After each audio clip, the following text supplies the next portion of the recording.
يلا يلا يلا ولك يلا يلا ولك شوط شوط شوط. هي المغرب ان شاء الله لاحقة السعودية.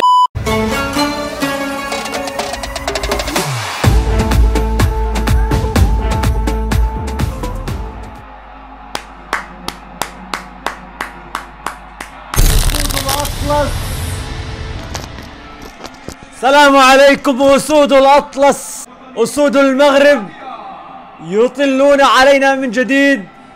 النشيد المغربي عزف في قطر في كأس العالم. المغرب في مواجهة كرواتيا. المغرب العظيم، النجوم الكبار في مواجهة كرواتيا، في مواجهة لوكا مودريتش، بيريزيتش، كوفازيتش وإلى آخره من الأسماء الكبيرة التي تلعب في الأندية الأوروبية. بطل هذه السهرة وبطل هذا اليوم نتمناه أن يكون عربيا بحتا. كلنا أمل، كلنا ثقة، كلنا إصرار، كلنا أمل وثقة بالله، فالثقة بالله نجاح، ومن يضع ثقته برب العباد لا يخيب لا يخيب لا يخيب. تقديم عربي خرافي كما فعلوا البارحة تونس وكما فعلت السعودية في انتصارها على الأرجنتين. ننتظر فوز مغربي قوي، ننتظر ظهور لحكيمي ولزياش. المعركة الكروية على وشك الانطلاق، المتعة المغربية على وشك الانطلاق، النصيري على وشك الانطلاق، الصاروخ العرضي حكيمي على وشك الانطلاق، ضربات زياش على وشك الانطلاق، هجوم المغرب بالترسانة الكاملة على وشك الانطلاق. أمل، كلنا فخر بهذا المنتخب الذي نراهن عليه عربيا.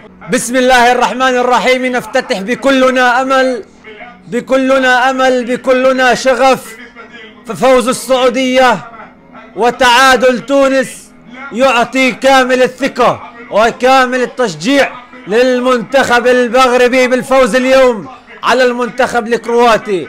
لا نستسلم، سوف نفوز. لا نستسلم، سوف ننتصر.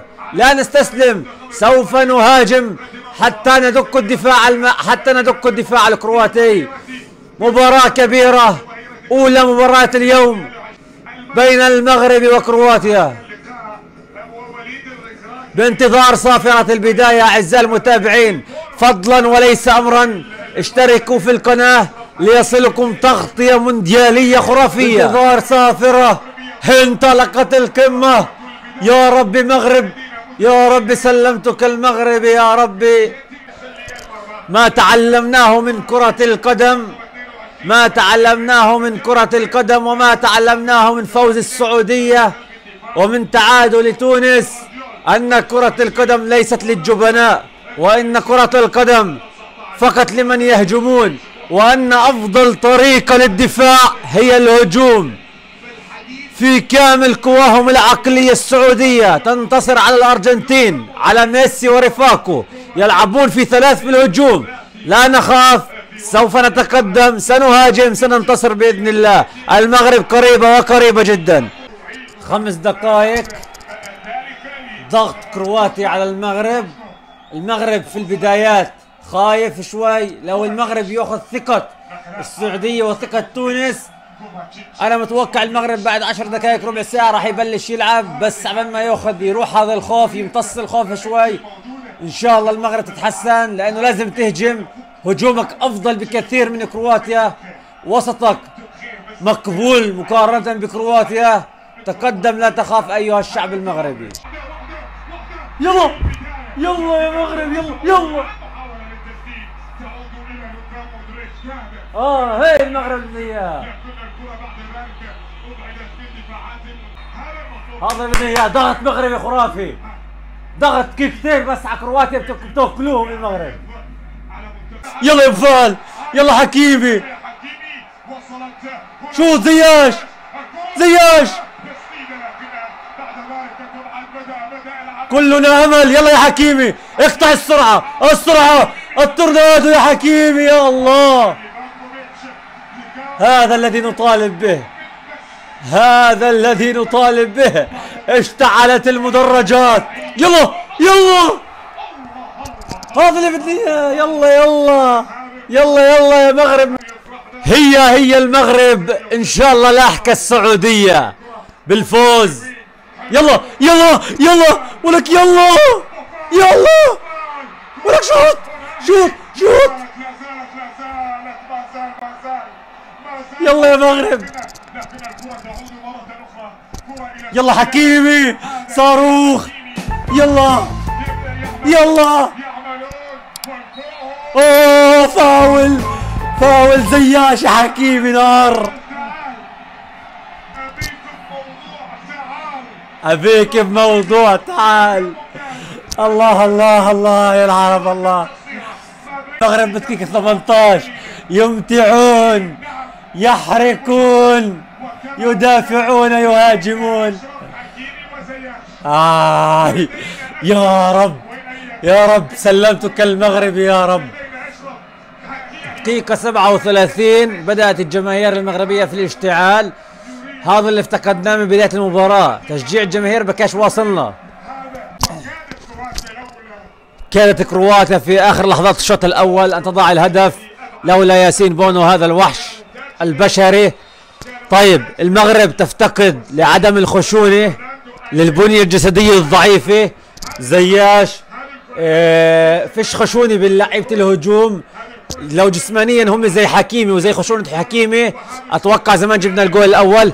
زائد المغرب مش قاعدة تستغل الاطراف، فبتلعب على المسافات الذيكة، بتحاول تعطي الباص والهواء على المسافة الذيكة. عندك مساحة وسعة، غير من جهة لجهة، العب على الاطراف، شغل اطرافك. ليش تضلك تلعب بالنص؟ بالنص كرواتيا مش سهلين قويين. واذا بيهاجموا ازياد المغرب راح يجي الجول للمغرب ان شاء الله. ننتظر وياكم بداية الشوط الثاني ونتيجة ايجابية للمغرب ان شاء الله بالشوط الثاني. المغرب ننتظر ابداع جديد وان شاء الله يهاجموا.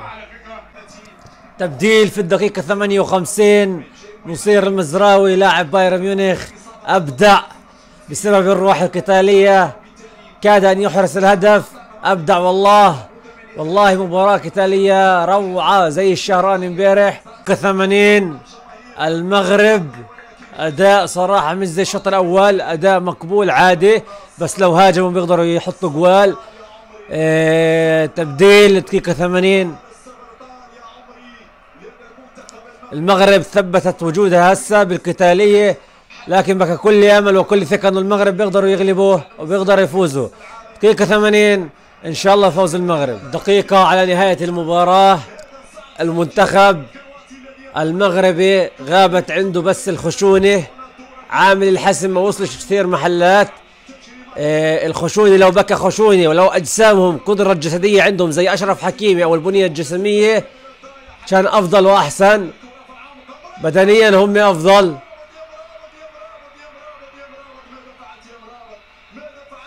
بدنيا هم افضل. الخوف من الهجوم واضحة بكت تعليمات المدرب في الحفاظ في عدم الهجوم كل الوقت. بالعكس اغلب الوقت مهام دفاعية زي حكيمي زي زياش. شفنا زياش بيطلعش في الهجوم. لهيك كله لو هم يهجموا يعملوا ضغط بصورة متواصلة 5 دقائق ورا بعض المغرب 99% راح تغلب. شفنا تشتت الزلزولي لما فات، المفروض يقدم اداء زيادة من هيك. شفنا الضغط شوي، الفريق شوي مضغوط نوعا ما نفسيا، مش مرتاح 100% نفسيا. اتوقع اللعبة الثانية حيقدم فيها اداء افضل، لكن لازم تعطي ثقة لفريقك انه قدم هاجم واستغل الشوط الاول، هاجم فيه واستغل اخر 10 دقائق تبقى الضغط فيها الك. وانتهت المباراة في تعادل وفخر مغربي. نلتقي وإياكم في فيديوهات جديدة، ردات فعل جديدة من كأس العالم. انتظروا كل ما هو قادم هو أجمل. لايك شير للحلقة واشتراك في القناة. دمتم بخير والسلام علينا وعليكم.